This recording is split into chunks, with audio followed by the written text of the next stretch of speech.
Familia de Escalofríos, bienvenidos nuevamente a un episodio de Terror de Noche. En esta ocasión les traigo 5 historias bastante terroríficas, muy paranormales y que sé que como a mí les van a quitar el sueño y les van a traer escalofríos. Estas historias nos las mandaron personas anónimamente. Hoy en este episodio estamos contando las historias que son especialmente anónimas. Nadie reveló su nombre. Creo que tampoco nadie reveló de dónde son, así es de que si te gusta lo paranormal, este es el capítulo que debes de quedar a verte. Familia, antes de pasar con la primera historia, quiero decirle que estamos en todas las plataformas como Escalofríos, estamos en plataformas de tipo podcast como Spotify, Apple, todas las plataformas de esas, estamos en YouTube, estamos en las redes sociales, TikTok y Facebook. Y también quiero mostrarles esto, el libro de Escalofríos, relatos que no debieron ser contados, escrito por Víctor Estrada, que es su servidor, Víctor el Narrador. Son 14 de las mejores historias que nos han mandado ustedes aquí al podcast. Historias que son inéditas, jamás han salido en los podcasts. Son historias muy extensas, por eso decidimos sacarlas en un libro. Son muy macabras y demasiado paranormales. Espero que les guste. Si lo quieren encontrar, les vamos a dejar el link aquí en la descripción y también fijado en el primer comentario. Gracias por estar aquí, familia, y muchas gracias por este sueño que hicieron posible, este libro de Escalofríos, relatos que no debieron ser contados. Ahora sí, sin más preámbulo, vamos a comenzar con esta noche de escalofríos, familia. Recuerden, apaguen la luz, pónganse los audífonos y suban el volumen porque comenzamos con escalofríos.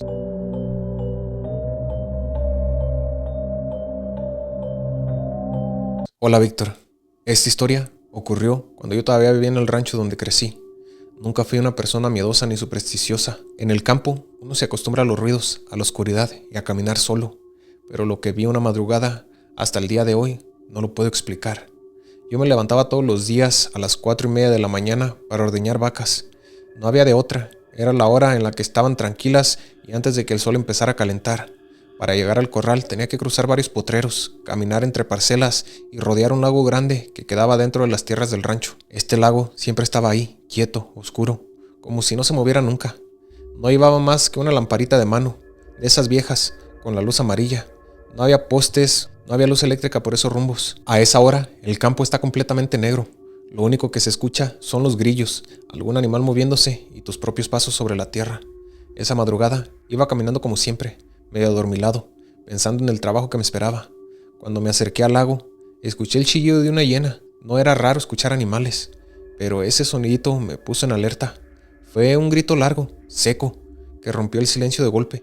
Instintivamente levanté la lámpara y apunté hacia la orilla del agua. Ahí fue cuando la vi, a unos cuantos metros del lago. Flotaba muy cerca de la orilla. Estaba una mujer vestida completamente de blanco. No se movía como una persona normal. Era como si se deslizara lentamente sin tocar el suelo. Su vestido era largo, antiguo, y se movía apenas, como si el aire pasara a través de él. Me quedé paralizado. Sentí que el cuerpo no me respondía. La luz de la lámpara la iluminaba apenas, pero lo suficiente para ver que no se distinguían bien los pies.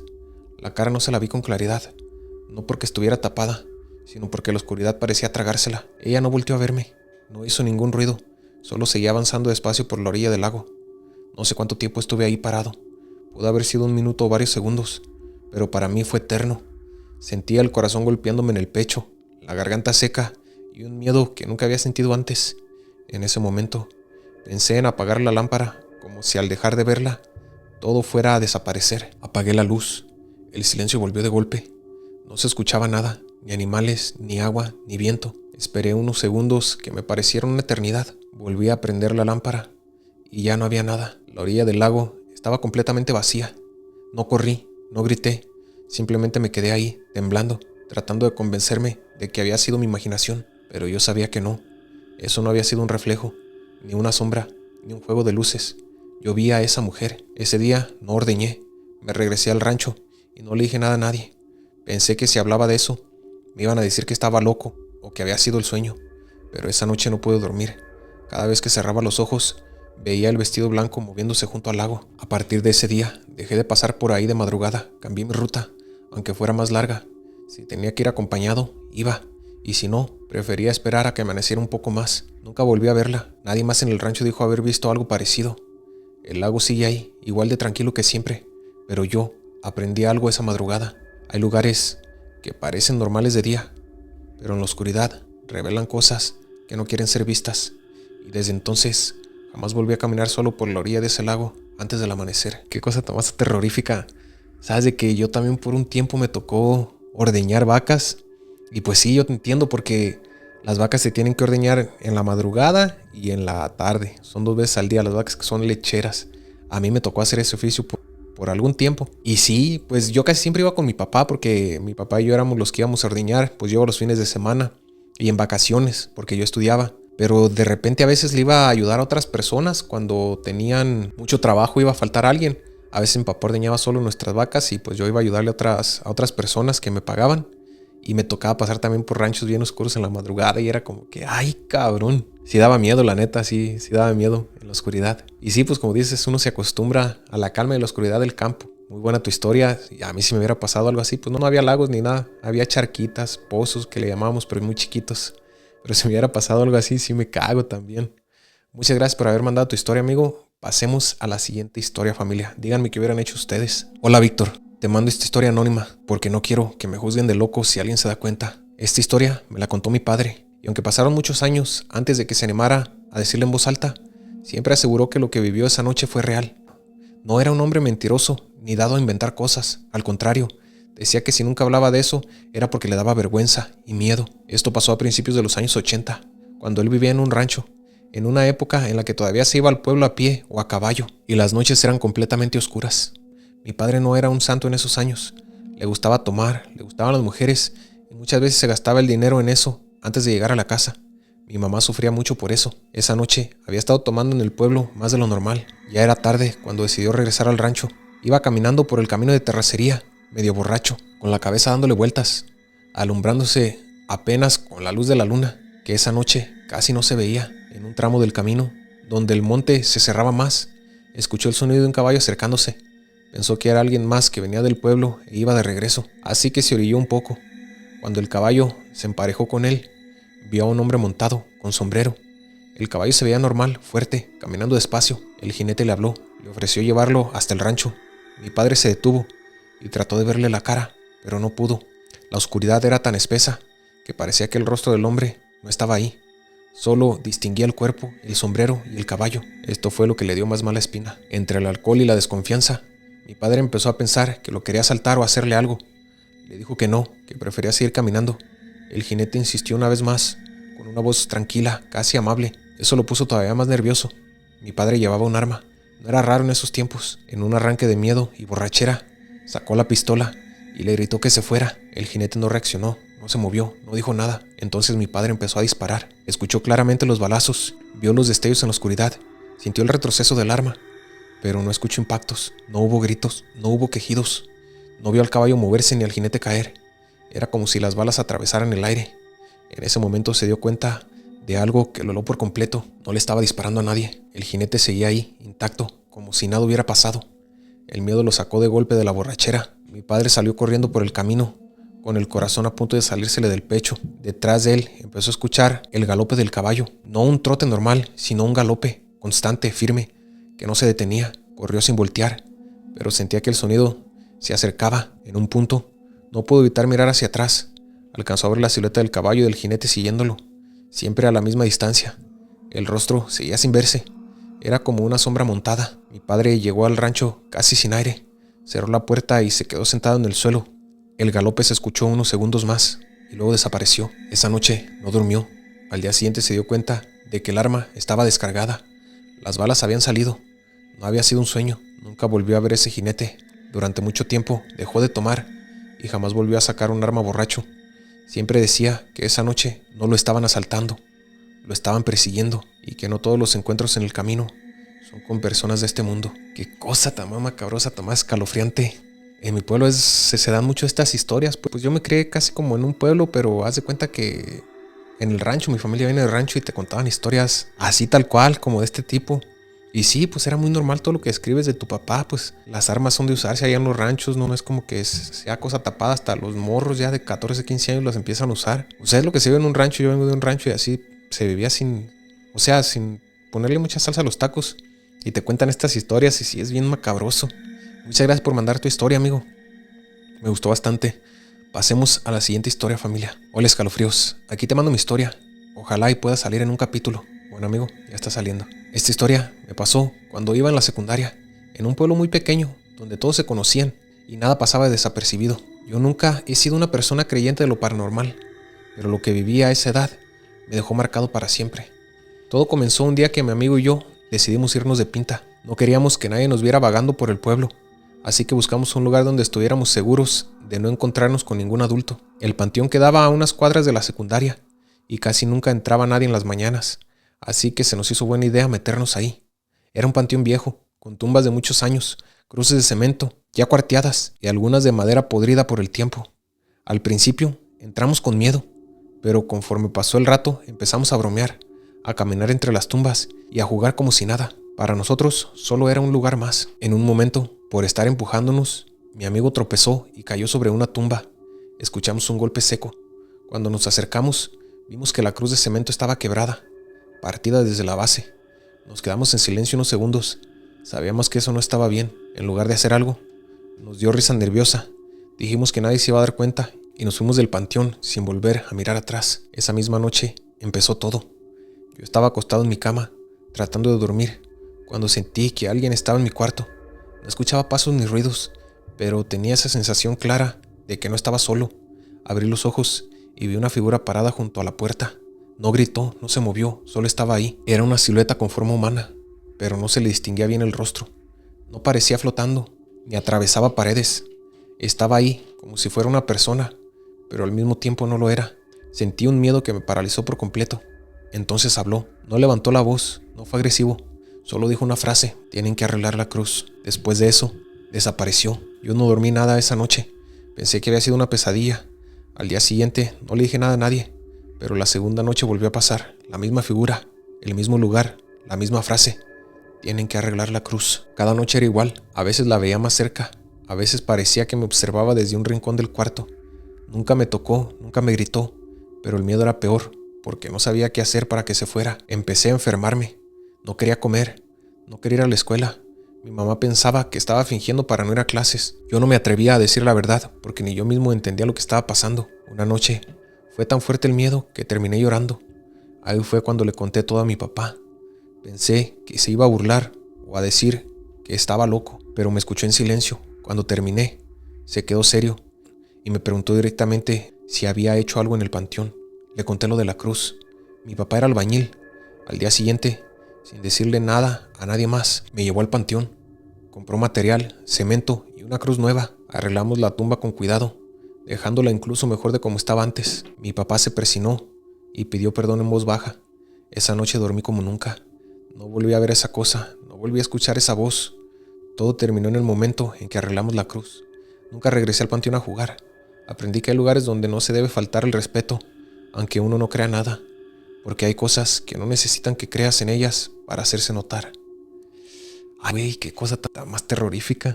Qué miedo, la neta. No, sí.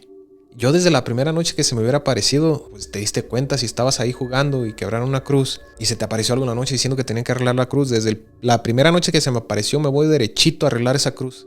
Sin decirle a nadie, yo voy y la arreglo. Entiendo que eras un adolescente que pues no sé, tenías unos 12, 13, 14 años, es la edad en la que estamos en la secundaria y se nos cierra el mundo. Piensas que tus papás te odian y que te van a pegar o algo así, pero qué bueno que hablaste con tu papá y fíjate, tu papá era albañil y se lo hubieras dicho desde un principio.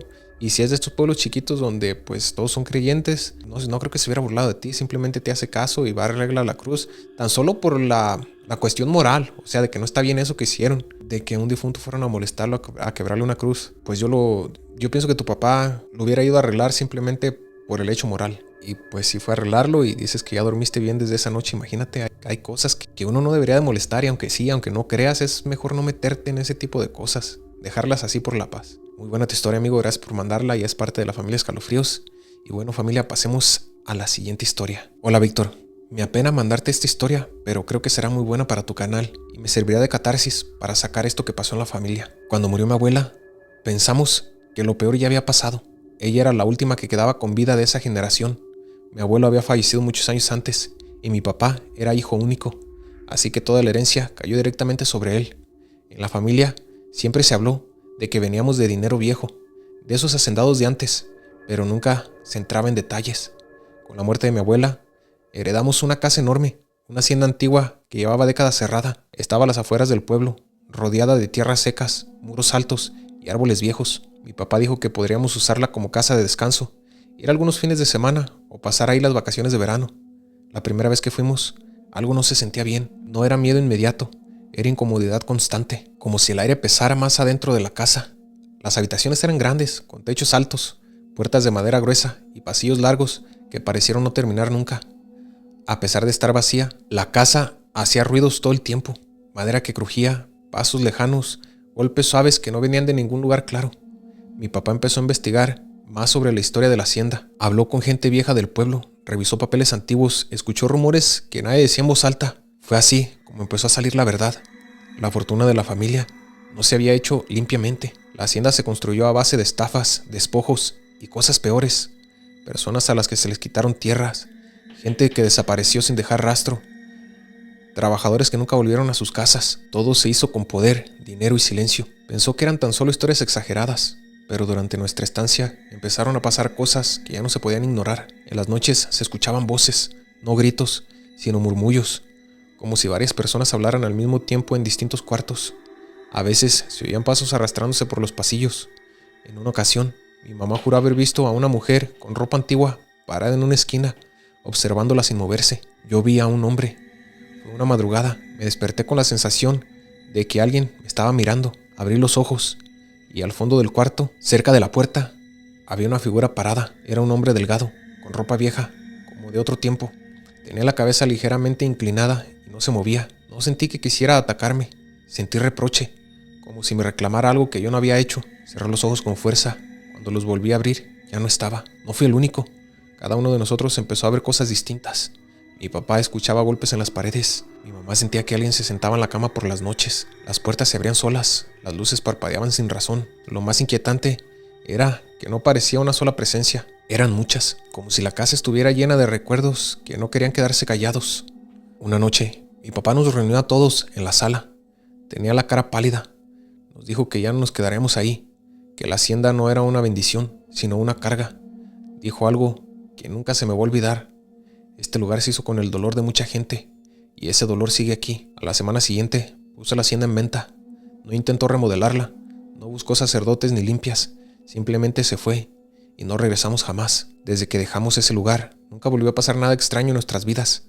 Mi papá siempre dijo que hay herencias que es mejor rechazar, porque no todo lo que se recibe se merece conservarse, y esa hacienda nunca quiso nuevos dueños. Güey, no manches, aquí sí me dejaste patinando. Qué cosa tan más escalofriante y qué mal que tuvieron que pasar por eso. Se nota que ustedes son personas éticas, con moral, que no sabían de esta historia. Y pues me imagino que así en México hay muchas personas. Muchas gracias por mandarme tu historia, está muy buena, me gustó bastante, me puso los pelos de punta. Y pues familia, cuéntenme ustedes qué hubieran hecho o qué les parece esta historia. Pasemos a la siguiente historia, familia. Ahora sí vamos a pasar a la última historia, familia. No se la pueden perder porque esta historia la verdad a mí me dejó con los pelos de punta. Yo ya la leí completa y es una historia muy macabra. La dejé a la última para todas aquellas personas que son fieles a este canal, a esta comunidad y se quedan hasta la última historia. Créanme que esta historia no los va a decepcionar. Si creyeron que estuvieron muy pesadas las otras 4, esta es otro nivel. Comencemos con esta última historia, familia. Hola Víctor, te mando esta historia anónima porque la verdad fue muy fuerte lo que pasó en nuestra familia. Esta historia no es fácil de contar porque no habla de algo que pasó lejos ni a desconocidos. Habla de alguien de mi familia, de mi tía, y de cómo terminó su vida después de meterse con cosas que nunca debieron tocarse. Desde que yo era niño, todos sabían lo que mi tía hacía, no lo escondía. En su casa siempre había veladoras, imágenes raras, frascos con cosas adentro y muñecos que a mí me daban miedo. La gente del pueblo decía que era bruja y no lo decían como una broma. Ella hacía amarres, trabajos para separar parejas, trabajos para enfermar gente. También hacía vudú y cosas de magia negra. Y funcionaban, la buscaban porque sabían que lo que hacía sí tenía efecto. Mi tía nunca preguntaba para qué era el trabajo. Mientras le pagaran, ella lo hacía. Siempre decía que cada quien cargaba con lo suyo, que ella solo era el medio. Con el tiempo empecé a notar que no era una persona tranquila. Dormía poco, fumaba mucho y a veces se quedaba mirando a la nada, pero seguía trabajando. Decía que ya estaba acostumbrada hasta que llegó ese encargo. Una persona llegó a buscarla recomendada por alguien más. Yo no vi al hombre, pero escuché las conversaciones. Decían que era alguien muy pesado, metido en cosas oscuras, que se cuidaba con trabajos igual o más fuertes que los que mi tía hacía. Se decía que era de ese ambiente narcosatánico, que tenía protección y gente que le hacía trabajos para que nada le entrara. Aún así, mi tía aceptó. Recuerdo que ese día estaba nerviosa, no como otras veces. Preparó el trabajo durante varios días. Usó cosas que yo nunca le había visto usar antes. Velas negras, símbolos raros, sangre. Me pidió que no entrara a un cuarto por ningún motivo. Después del trabajo, algo cambió. El encargo no entró. Ella misma lo dijo. Decía que el trabajo había rebotado, que algo lo había regresado con más fuerza. Al principio, trató de hacérsela fuerte, pero empezó a deteriorarse rápido. En cuestión de semanas, ya no era la misma.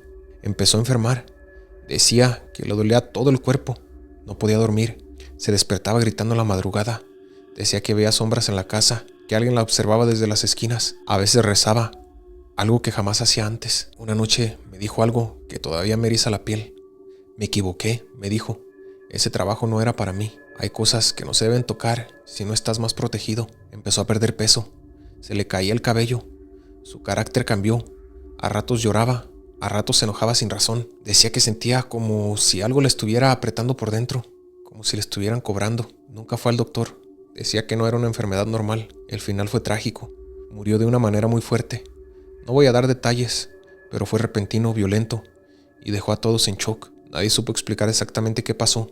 Oficialmente fue una cosa, pero los que la conocimos sabemos que no era solo eso. Después de su muerte, algo más raro pasó. Cuando entramos a su casa, todas las cosas con las que trabajaba habían desaparecido. No estaban los muñecos, no estaban los frascos, no estaban los libros, nada. Como si alguien hubiera ido por todo eso. No hubo señales de robo, solo ya no estaban. Desde ese día, nadie volvió a hablar de sus trabajos. Nadie quiso ocupar su lugar. Y yo entendí algo que ella siempre decía, pero que nunca tomé en serio. Todo trabajo se paga. Y cuando te metes con cosas más grandes que tú, no siempre eres tú quien decide cuándo se termina la cuenta. Y ella lo aprendió demasiado tarde. Les dije, familia, que esta historia iba a estar bien pesada. No sé si llegaron hasta el final o no, pero esta historia es de las más pesadas que han salido en este canal. Sin comentarios, la verdad. Ya sabemos más o menos qué fue lo que pasó aquí. Las personas que conozcan de este tema, las personas que crean también en el tema. Y pues fue algo trágico y suele pasar en personas que hacen este tipo de trabajos. Espero que tú estés bien, amigo. No imagino pasar esto en una familia. Es muy difícil. Y pues bueno, familia, esto fue todo por el día de hoy. Antes de despedirnos, recuerden, el libro de Escalofríos, Relatos que no debieron ser contados, está disponible por Amazon. Aquí en la descripción estará el link. También en el primer comentario dejaremos el link para que vayan y lo compren si es de su agrado. 14 historias que ustedes nos mandaron, que jamás han salido en los videos. Paranormales, muy paranormales.